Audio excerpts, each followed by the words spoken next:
Maybe this inflation data point is just enough to give the Fed a little bit of pause for concern before they go too crazy. So inflation has a bit of a surprise to the upside with maybe a bit of a warning ahead of the Fed meeting coming up next week. My name is Steele, financial advisor with Mainsail Financial Group. And our goal every Thursday is to bring to you the market news, the data, the trends we're watching, and hopefully weed out a little bit of the noise along the way. And again, this week, actually, I feel like I say this often, but we also had debates here this week. So certainly a lot to kind of break apart and sift through all the craziness going on. To start, what I want to do is look backwards a little bit and go back to last Friday. So last week was jobs week. And for those who tuned in to last Thursday's session, you might remember we talked a little bit about the ADP employment report number, the initial jobless claims, and how that kind of translated to non-farm payrolls. But on Friday, we also received that official data point. So non-farm payrolls came out on Friday, basically not as good as suggested. So only added 142,000 jobs, and unemployment was right in line with expectations at 4.2%. But certainly seeing some, again, a little bit of challenge here as far as some of the jobs or labor market side of the equation here. And, it's interesting. We talked about this last week, but ADP employment report has been a bit of a challenge historically. But the reality is that, after the jobs discrepancy numbers there just a few weeks back, not to say that it is more accurate, but certainly, did kind of give us some warning signs on the labor market, whereas the non-farm payrolls maybe not quite as much. So certainly important to watch this. And what we've seen time and time again is that these numbers actually have been revised, and a lot of times revised down. So we'll see what comes from here too. Just yesterday on Wednesday, well, today and yesterday we had inflation data, but yesterday we had the consumer price index side of it. So, really how it affects us, let's put it that way. And the CPI actually surprised with a higher number than expected for core CPI, which was up 0.3% for the month of August.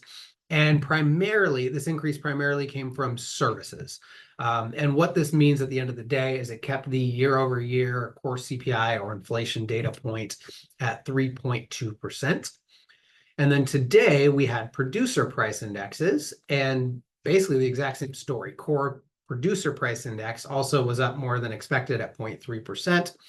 And what's interesting is all of this is ahead of the Fed meeting coming up next week. So a bit of a tip of the cards of what a preview for what's coming next Thursday. But this is really important because as we're seeing the labor market slow, and inflation come down, there's been a big thought that maybe the Fed even cuts more than 25 basis points or outlines a really fast, kind of pace as far as the rate cuts go moving forward. I'm not saying this is the case, but maybe this inflation data point is just enough to give the Fed a little bit of pause for concern before they go too crazy. So be sure to tune in next week, because next Wednesday we get the Fed decision and the press conference to follow. What I'll share, my take heading into it is that I think it's very likely, almost more of a possibility than a probability, or a probability, than a possibility that the Fed will cut rates for the first time. Now, how that path continues, we will need to, kind of wait and see how the data shakes out. But I don't believe they're going to do the 50 basis points at this time. So in other words, cut rates by 0.5%. I think it's very likely they'll do a 25 basis point or a 0.25% rate cut for this session, and then kind of reevaluate. And not just because of this inflation data, but I think that would be a big sign to the market, and something that might kind of catch some people off guard. And although the Fed says they don't really care about that, I think at the end of the day they don't want to upset the apple cart and throw things off balance for no reason. Now, if they do cut 50 basis points, what I'll share is that what he shares after is going to be extremely important. Because if that's the case, they're seeing something in the labor market more than likely that suggests that there's some challenges out there. So we'll wait and see. Very big Fed meeting coming up for the first time in a long time, because it is very likely that we'll see some rate cut in some way, shape, or form. And then obviously the press conference to follow will be important. So be sure to tune in next Thursday. We'll cover all of that. Before we break here for this week, what I have as far as our question of the week is maybe more of a public service announcement or a little bit of a refresher from last week. And I want to bring this up because of the debates this past week. So obviously elections are heating up, and a lot of promises and big plans are being thrown out there.